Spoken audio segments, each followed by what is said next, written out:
So this is very, very important. I've had somebody ask me in the comment section down below. They had said, Javon, how do you go about the immigration process while you in the United States Army? Now, quite frankly, I did not have to go through that process, but I know a lot of people that had to go through the immigration process, and from personal firsthand experience, it was not an easy process for none of them. Let's start with the basics and the obvious. It was a long, long process. One of my friends, when I was at my first duty station at Fort Carson, he went through his immigration process and he waited like upwards of 2 years before they could even get the ball rolling. Deployed, we came back from this deployment and he still was going through the process of immigration. So there are a lot of ways that this can be extended longer than what it needs to be. And especially with the current circumstances of what's going on in politics and with the United States, it can be quite difficult to even get immigration at this time being, especially with certain countries in which you may reside or where you could be coming from. Let's get into how someone must or could go about immigration in the Army. Let's get to it. When it comes to why people join the Army from other countries, one of the main reasons is so they can become citizens of the United States, or they can have some type of credibility, or I guess some type of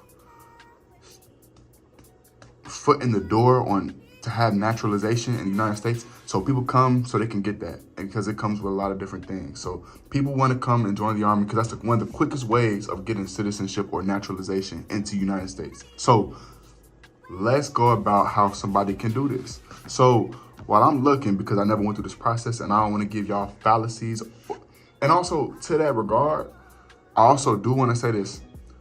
I'm not 100% accurate on this. I'm just giving the best of knowledge that I can. I'm sure there's somebody else who probably can give more in detailed knowledge who actually came from another country into the United States Army and went through it and can give you a more precise answer. But it's always changing in the Army and things are always different. But I'm going off of this website and I'm gonna go through some of the steps pertaining to going about getting your citizenship. So the first one is you need documentation. Before you even join the Army, you need to go speak with a recruiter. You gotta speak with somebody who can get you in the door, who can find a way to get you into the Army. Now, I'm not sure for those who actually live in other countries, who actually want to come to the United States, because a lot of the immigrants that I know, they actually already had a place that they were living in the United States, whether it be like Maine, Kentucky, Connecticut, some place like that, where they already had a home of a residency and they was already in the United States. Now, for those who are not actually in the United States, I'm not exactly sure. You would have to, that's probably something else that we don't know. I don't really know about. I don't want to get into that because I don't know. But because every immigrant that I've ever seen, when I was in basic training, when I was on first duty station, when I was stationed in Korea, every immigrant that I ever met, they already had a place here. Now, even my friend that was from Togo, Africa, I don't know if so he was in France, but somehow he was able, he had residency, I think, in the United States as well. But that's, again, I think that goes back to the base. You have to have some type of evidence that you are landlocked in the United States. You have some sort of property or some type of thing like that. But let's just go off of you're an immigrant, but you already have some type of residency here, and you kind of go back and forth. So, understanding the basic eligibility. You have to be a lawful permanent resident before you can enlist in the United States Army, okay? After that, some exceptions have been expended, like the MAVNI. That's what I'm seeing right here. Now we're gonna get into the meat and potatoes. So when you get to basic training, you go through MEPS, you go through all that stuff, you speak with your recruiter, you about to ship off into go to basic training. It really don't matter that you're it don't matter that you're an immigrant there, because if you tell your drill sergeant that you're an immigrant and you're trying to get naturalization or your citizenship right then and there, it's not gonna go anywhere. They're not gonna, from what I think I know, because drill sergeants are just only focused on getting you from being a civilian to a soldier. They don't really care about your naturalization. They don't really care. They're just trying to get you from being a civilian to a soldier.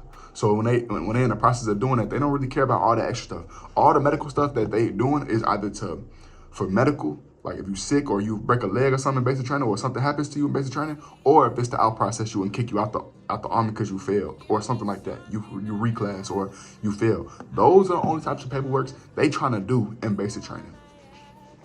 Okay, now when you go to AIT, Advanced Individualized Training, that's where the story kind of flips. That's where it can really matter, but then it couldn't really matter. But this is where it depends on what type of service you're gonna do, whether you're gonna be active, reserve, National Guard. All of these matter, but let's just assume that you're gonna stay active duty and that you're going to become somebody who's gonna be a service member full time. Because once you go back to if you're National Guard and reserves, you kind of have a free leeway. And for those of y'all who don't know what that is, or Reserve National Guard, that's funded by the state. And I think, yeah, that's just funded by the state. But active duty is federalized. So this is your full-time job. So when you actually are doing active duty, that's where it does matter in the Advanced Individualized Training, AIT. Because when you're about to graduate AIT and go to your actual duty station, you will have to let your AIT instructor kind of know that you are interested in going about getting naturalization when you get to your next duty station. Now, even your AIT instructors or drill sergeants may not be able to fully assist you or help you in your process because they're not gonna be at your actual first duty station or your unit, but they can give you a good gist of what you need to know, some documents that you may need to have on deck ready to go, so that way you can get your paperwork filled and filed and everything like that.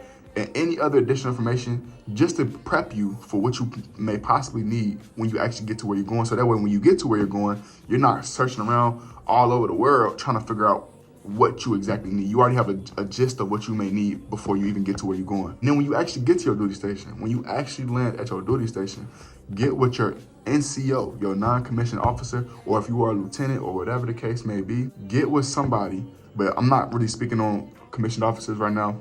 I'm gonna speak on just enlisted. If you are enlisted, get with your non-commissioned officer, your NCO, and they're gonna square you with it. Your E5 sergeant is supposed to take care of you. Now, if your E5 is not taking care of you, take it to the next level, which will be your E6, your staff sergeant. And just keep going up the ladder if people don't get the job done. One thing in the Army is people sit on things for so long and unless they really care about the soldiers, they're not really caring about you. Honestly, I'm gonna just be honest with you. So sometimes they're not gonna make you a priority, even if you are new. That's just food for thought. Take it how you want to take it. Once you follow those steps, you speak with your sergeant, your E5 or your E6, they're gonna further push you into where you need to go, what you need to have, documentation, paperwork, all that. But what I really do urge, do not wait. Do not sit on it. Do not procrastinate. Don't waste time.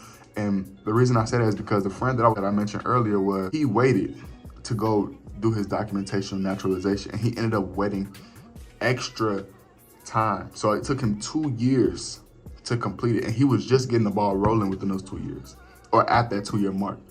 Because for some reason, even though the Army's huge, but it's not that big to where it's like these waiting times.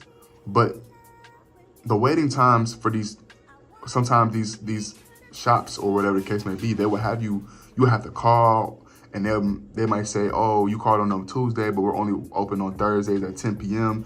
or 10 a.m. and we're not gonna be open this 10 a.m. So you're gonna have to wait till next Thursday. Do not waste time. As soon as you get to the duty station within those first 2 weeks, get the documents that you're gonna need, that was prepped for you, everything that you may possibly need, and get with your E5 and then get on it as soon as possible. Don't waste no time. Now, if your NCO tells you, oh, we can't focus on this right now, we got a field training exercise, or we got this going on, or we have a deployment coming up. Yeah, that's all nice and all, but this is a added bonus or a service that you attained from joining the Army. This is your right.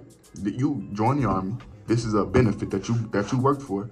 So all that other stuff, yes, you might have these training exercises, you may have deployments coming up, but this is something that you join the Army for. Regardless of what they're saying, be as respectful as possible, but tell them, I understand what you're talking about, but I also need to get my citizenship for X, Y, and Z. Come up with a reason why it's super important for you and hone in on that point. And if they're continuously not helping you or assisting you in your process, you take it up the chain of command or you take it to IG. Simple as that. Now, let's go to the next step. So once you do all that stuff, you go to where you need to go to get documentation, you actually call, make an appointment, or whatever the case may be to get your stuff, they will further assist you from that aspect. Now, from what I'm aware of, it does take even more time when it comes to immigration, or when it comes to anything in the Army. It takes a long time, but especially immigration, because they have to go through a vetting process.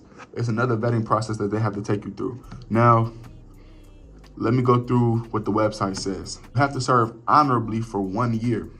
You have to serve honorably for 1 year.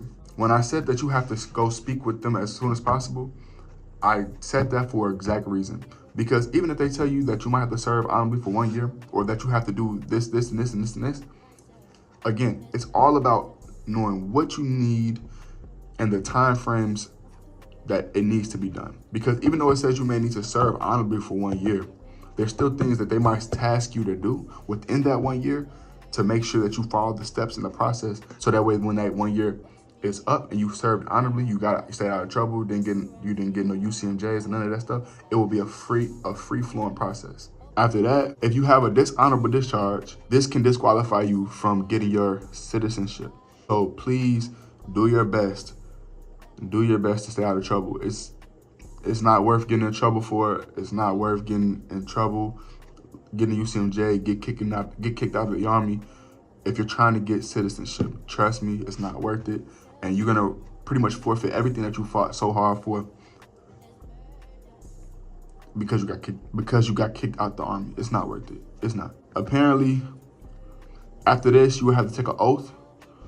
And then after that, at that point, you become a U.S. citizen with full rights, including holding a security clearance and becoming eligible for reenlistment and more MOSs. Because the Army is kind of like very strict with who they give jobs to, and secret clearances and top secret clearances and all that other stuff, you're not gonna be allotted to a lot of things. But once you become a U.S. citizen, all of those things open up.